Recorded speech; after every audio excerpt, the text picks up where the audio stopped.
Halo, selamat datang. Perkenalkan, nama saya Abimanyu Krisna Putra dari kelas SI 201 dari program studi Sistem Informasi Universitas Sabar Asia. Di sini akan menjelaskan terkait jeda sadar menemukan fokus dalam bisnisnya dunia digital. Di tengah hiruk pikuk notifikasi, lautan informasi, dan tuntutan tanpa henti, pernahkah kita itu merasakan pikiran terlalu penuh, sulit fokus, mudah terdistraksi, dan sering merasa kewalahan? Maka kita tidak sendirian. Di sinilah jeda sadar menawarkan sebuah jalan. Nah, apa itu sebenarnya mindfulness? Bukan sekedar meditasi, melainkan sebuah cara hidup, sebuah sikap untuk menjadi. Nah, menurut American Psychological Association, mindful adalah kesadaran dari waktu ke waktu terhadap pengalaman seseorang tanpa penghakiman. John Kabat-Zinn adalah pelopor mindfulness-based stress reduction, mendefinisikan sebagai kesadaran yang muncul dari memberikan perhatian dengan sengaja pada saat ini dan tanpa menghakimi. Hmm. Singkatnya, mindfulness adalah kesadaran penuh akan apa yang sedang kita alami di momen ini, dengan perhatian penuh, tujuan jelas, dan tanpa menghakimi diri sendiri ataupun situasi. Ini bukan bakat yang dibawa sejak lahir, tapi keterampilan yang bisa dilatih. Kebalikannya itu apa? Yaitu mindfulness. Kebalikan dari mindfulness itu adalah mindlessness. Jadi di mana pikiran membara, kita bertindak otomatis tanpa benar-benar sadar. Seperti autopilot menghadapi hidup tanpa menghayatinya. Mindfulness menarik kita keluar dari autopilot itu, membantu kita merespon secara sadar dan produktif. Nah, mengapa mindfulness itu penting di era digital? Kita hidup di era mindful, bukan mindful, L-nya satu. Jadi pikiran kita dibanjiri oleh informasi, opini, dan perbandingan sosial media. Mudah terjebak, mudah sekali terjebak dalam penghakiman, kecemasan masa lalu, ataupun kekhawatiran masa depan. Nah, pentingnya kehadiran. Di sini hidup dipahami hanya dalam beberapa saat. Jika tidak hadir, kita akan kehilangan apa yang berharga. Jadi kesadaran itu berkurang, yang berkurang menyebabkan tindakan dan perilaku tidak sadar yang sering didorong rasa takut dan tidak aman.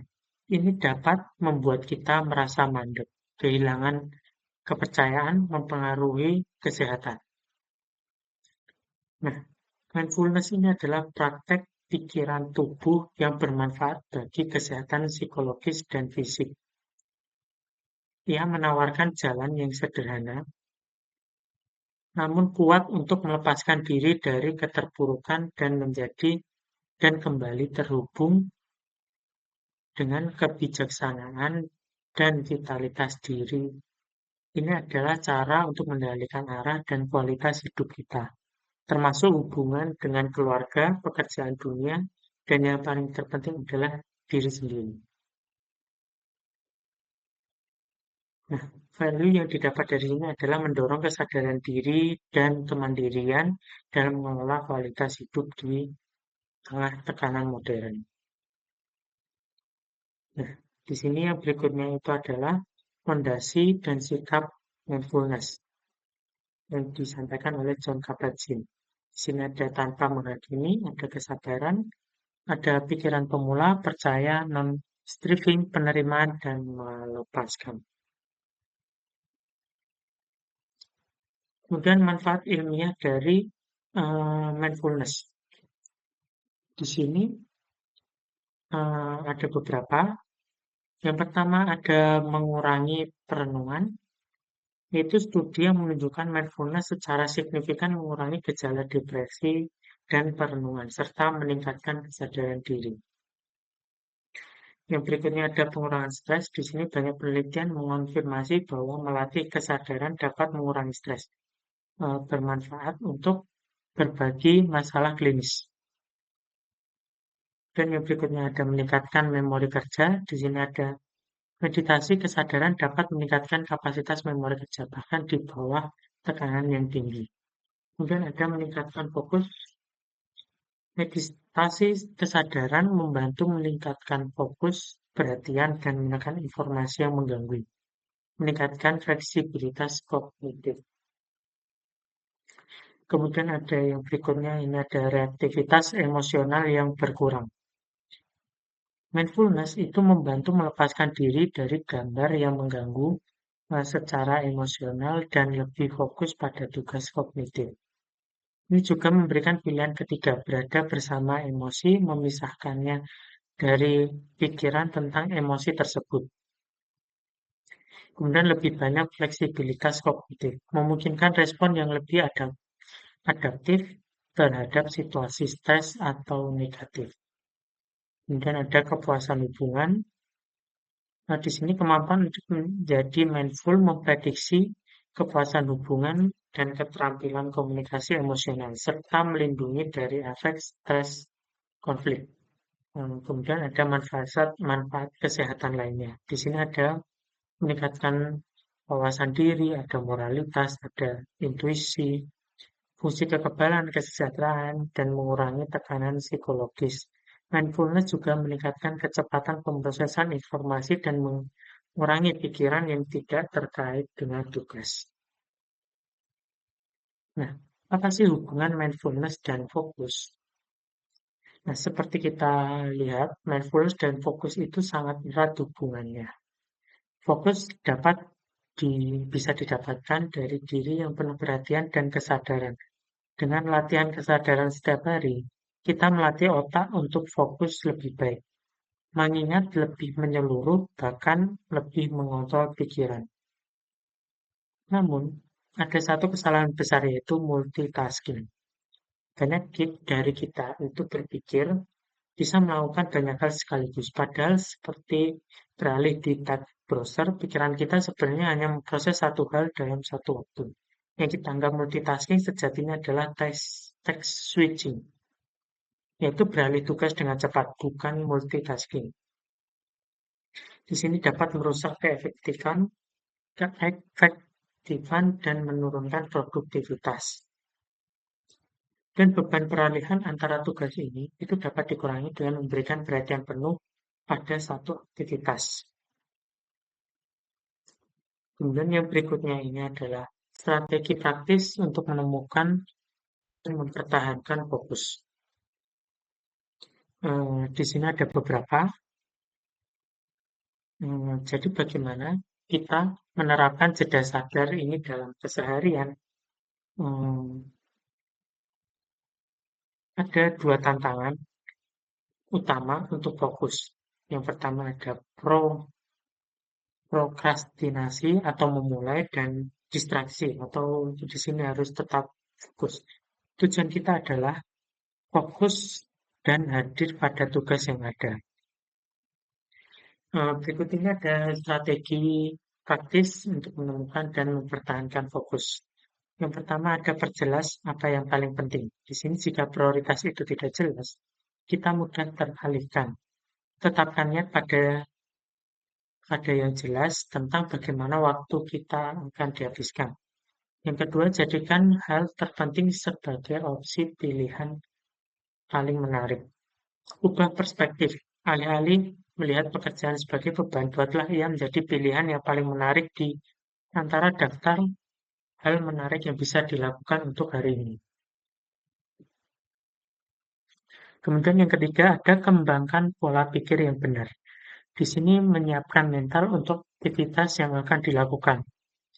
Lakukan jeda mental dari aktivitas sebelumnya untuk sepenuhnya hadir pada tugas yang baru. Atur prioritas untuk besok yang terakhir. Di penghujung hari, tentukan apa yang paling penting untuk dikerjakan besok. Ini membantu memulai eh, hari dengan lebih fokus.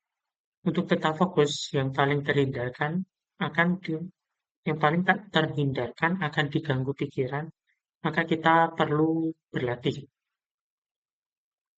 yaitu perlu berlatih meditasi mindfulness.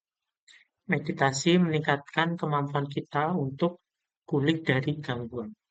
Saat pikiran membara, sadari, lalu kembalikan fokus pada titik kesadaran. Misalkan contohnya ketika kita bernapas gitu ya, setiap kali kita mengembalikan fokus itu seperti repetisi yang memperkuat otot mental kita. Di sini ada yang namanya mindfulness dalam mengelola emosi dan etika respon. Jadi, mindfulness ini juga sangat bermanfaat dalam mengelola emosi. Kita semua pernah mengalami saat-saat marah ataupun stres, lalu mengatakan atau melakukan hal yang kita sesali, seolah tak terkendali. Mindfulness dapat membantu kita menjadi lebih baik, lebih sadar yang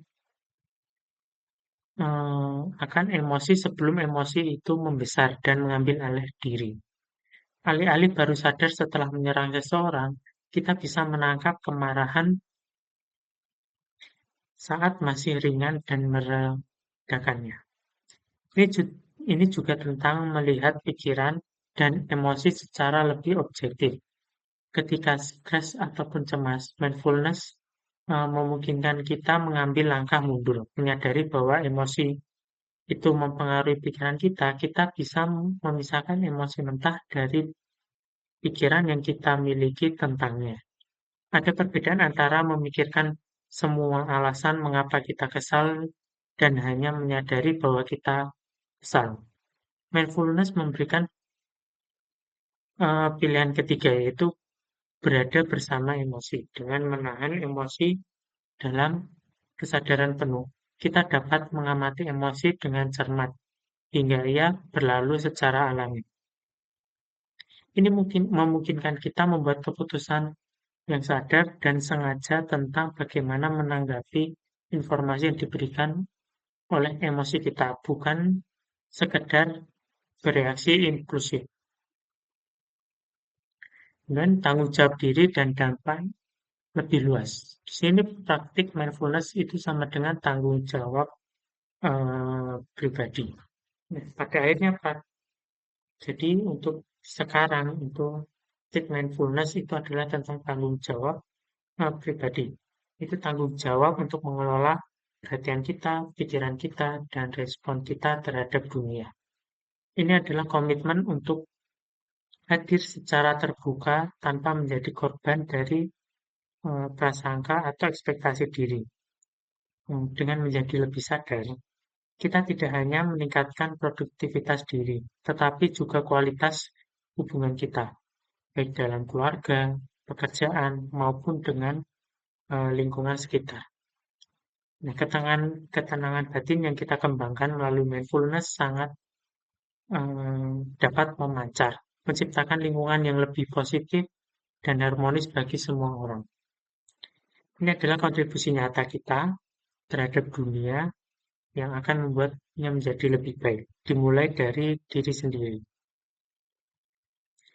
Jadi, mulailah praktikan jeda sadar di hari ini. Perjelas prioritas kita dan jadikan pekerjaan kita itu sesuatu hal yang menarik. Siapkan pikiran kita dan kembalikan fokus kita setiap kita mengembara. Ingatlah, kemarin adalah sejarah, besok adalah misteri, dan hari ini adalah hadiah. Itu sebabnya disebut saat ini. Mulai bersama-sama mengubah mindful menjadi mindful. Dengan begitu, kita bisa menemukan fokus sejati, bukan hanya di tengah bisnisnya dunia digital, tetapi dalam setiap langkah hidup kita. Terima kasih telah bergabung dalam video ini. Hmm, saya Abimanyu, ucapkan terima kasih atas perhatiannya.